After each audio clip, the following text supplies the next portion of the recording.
Now what is it with the title of this video? Have I gone completely blue-pilled or am I just copying hardcore? Well, no. What am I gonna talk about today is something very real and it's facts.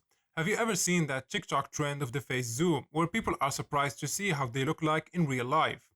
Let's take a look at some examples. Of course, we're gonna mute the audio for copyright reasons.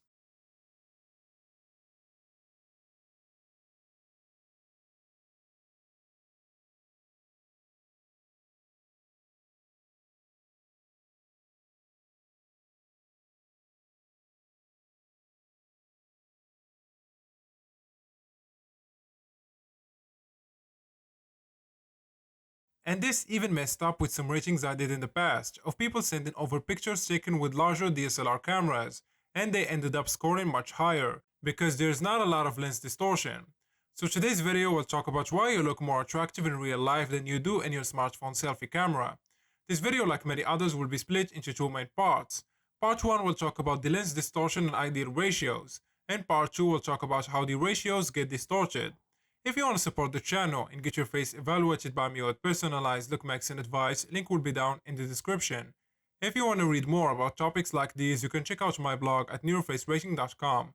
Without further ado, let's get this video started. So let's talk first lens distortions. All photos are lies, distortions of the truth, and that goes double triple for selfies. Every photo in existence is altered and constrained by manufacturers, including the camera itself, the focal length of the lens we use, lighting and posing of the subject, and the perspective from which the photo was taken. The camera doesn't just record what's there, far from it. The camera distorts everything all the time, and the photographer does too. That's their job. What a camera really sees is limited. A camera is not like human eyes, which can view an entire scene in stereo and use the brain to process it, and take relative distance and perspective into account. Our brains are always making allowances for spatial relationships between objects, but a camera, monovision, just the one eye, can change that, making things seem out of proportion to each other.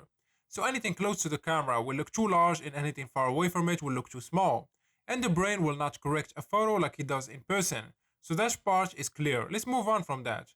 Last Monday, I did a video that goes into the details about ideal facial ratios, what are they and how to measure them.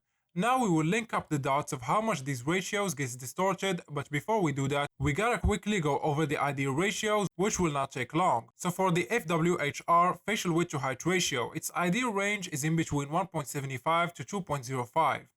The mid-face ratio, the closer you are to 1 to 1, the better. ES ratio or eye separation ratio, its ideal range is in between 0.45 to 0.48. The chin to filtrum ratio, its ideal range is in between 1 to 2 to 1 to 2.5. The chin to mid-face ratio, ideal range is in between 0.55 to 0.65. These are some ratios that we'll work with. The reason why these ratios matter is because lens distortion kills them. You will look more narrow with more elongated facial features. The elongated facial features will in turn pop out your features like nose and eyelid exposure out more. I have even noticed that it makes my lips thinner also. These ratios are all the crucial aspects of what makes a face harmonious, and the distortion of multiple ratios is a legitimate PSL dropper. It's not in your head. So let's compare ratios in real life versus in camera with lens distortions. First, FWHR 1.58 to 1.63 in selfies, peanut or horse hybrid cheer, to 1.81 plus in real life, which is good. The mid-face 0.87 to 0.89 in selfies, legit horse cheer, to 0.95 plus in real life, which is much better. Eye separation ratio 0.48 to 0.49 in selfies, dolphin cheer, to 0.45 in real life, which is ideal. The chin to filtrum ratio 1 to 1.65 to 1 to 1.8 in selfies, which is weak, to 1 to 1.9 to 1 to 2.1 in real life, which is much better. The chin to mid-face ratio 0.48 to 0.59 in selfies, which is decent, to 0.56 to 0.58 in real life, which is great. Next time you are worried about how you look in selfies, remember that your facial ratios that make the balance and harmony of your face are important. The question of if you will look worse or better with lens distortion is entirely up to how high or how low your ratios are. If your face is wide and compact, you can look better with lens distortion due to it normalizing your features. If the ratios are too high, if you are narrow and long, you can look worse with lens distortion due to it making you even more long and narrow. And a final side note, this does not mean that every average man is in the Chad or Chad-Lash range. That is not the case. It's just a simple fact that people need to accept what you see in selfie camera is not real life, it's just a distortion of it. So you do look a bit better in real life than you do in pictures. But what do you guys think? Let me know your thoughts down in the comment section.